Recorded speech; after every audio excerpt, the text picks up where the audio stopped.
movement has been one of the defining trends of the past few years, with more and more consumers latching onto sneakers that are both functional and street-worthy. In aiming to compete with brands like Salomon in that department, Nike is set to debut an all-new model called the Ava Rover.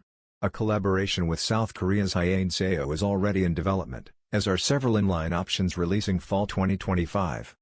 Starting underfoot, the Ava Rover features a rugged React X sole unit consisting of molded, textured sidewalls and a rectangular tread pattern.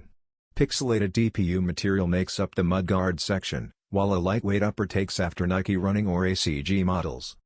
When it launches in the fall of 2025, the Nike Ava Rover will retail for $140.